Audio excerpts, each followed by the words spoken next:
Nous allons maintenant voir les règles de codage. Une apnée est définie par la chute du signal respiratoire thermique, mais ceci est également applicable aux capteurs de pression nasale. Une chute de plus de 90% de la ligne de base, ceci en raison des bruits de fond. La durée de l'événement doit être d'au moins 10 secondes, et au moins 90% de la durée de l'événement doit remplir les critères de réduction d'amplitude. Une hypopnée est également un événement qui doit durer au moins 10 secondes.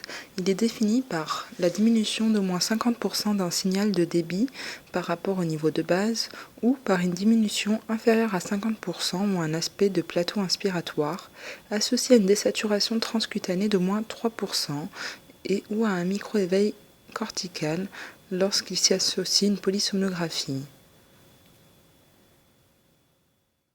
Le débit de base est déterminé par l'amplitude moyenne de la respiration stable dans les 2 minutes précédant le début de l'événement.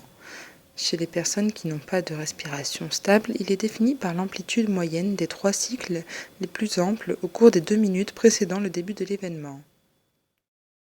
La durée de l'événement est définie depuis le nadir de la première diminution nette d'amplitude du signal respiratoire jusqu'au premier cycle respiratoire proche de l'amplitude de base, ou bien, lorsque la ligne de base ne peut être déterminée, la fin de l'événement sera soit une nette augmentation d'amplitude du signal respiratoire, ou, si une désaturation est associée, la fin de l'événement correspond à une resaturation de moins 2% suite à une reprise respiratoire.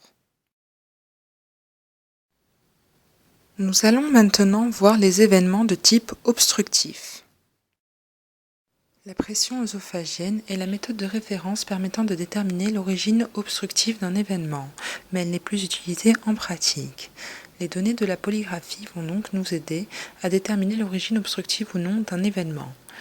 La présence d'un plateau inspiratoire sur la courbe de débit est en faveur d'une origine obstructive, de même que l'intensité croissante des ronflements. Enfin, le déphasage, c'est-à-dire le décalage de phase ou l'opposition de phase qui correspond à une inflexion négative de la sangle thoracique en inspiration associée en regard à une inflexion positive de la sangle abdominale et qui suggère une lutte, est en faveur d'une obstruction. Sur cet exemple, nous observons une baisse de la saturation de plus de 3 points. De plus, le débit nasal en regard présente une diminution d'amplitude de plus de 50% sur plus de 10 secondes. Il s'agit donc d'une hypopnée. Afin de déterminer la nature, obstructive ou centrale, nous allons observer les sangles thoraciques et abdominales. Elles sont en déphasage. De plus, le débit a un aspect de plateau inspiratoire. Il s'agit donc d'une hypopnée obstructive. Lorsqu'on y ajoute la courbe de ronflement, on observe après chaque hypopnée la présence de ronflements d'intensité croissante. Une apnée obstructive est définie par l'arrêt du débit aérien nasobuccal pendant au moins 10 secondes avec persistance d'efforts ventilatoires pendant l'apnée. Ceci est observé sur les sangles thoraciques et abdominales. Passons aux événements de type centraux. Une apnée centrale est définie par l'arrêt du débit aérien nasobuccal pendant au moins 10 secondes, avec absence d'effort ventilatoire pendant l'apnée, c'est-à-dire des sangles thoraciques et abdominales qui montrent une absence d'effort respiratoire. Elles ne se mobilisent pas. Lors d'une hypopnée centrale, les sangles thoraciques et abdominales diminuent d'amplitude, notant la baisse de l'effort respiratoire, mais elles restent en phase. Nous allons maintenant voir les événements mixtes. Une apnée mixte est définie par l'arrêt du débit aérien nasobuccal pendant au moins 10 secondes. L'apnée débute comme une apnée centrale, mais se termine avec des efforts ventilatoires. Voyons désormais un exemple d'enregistrement de polygraphie sur une nuit. Nous allons choisir le déroulement de 10 minutes d'enregistrement par page. Le début d'analyse est déterminé par le médecin selon l'heure d'endormissement, de même pour la fin de l'analyse par rapport à l'horaire de réveil du patient. Chaque événement doit être codé manuellement selon les règles de codage qui ont été énoncées précédemment.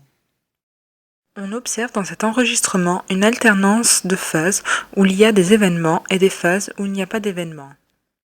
À la fin de l'enregistrement, selon ce qui a été codé, le logiciel va calculer un index d'apnée-hypopnée.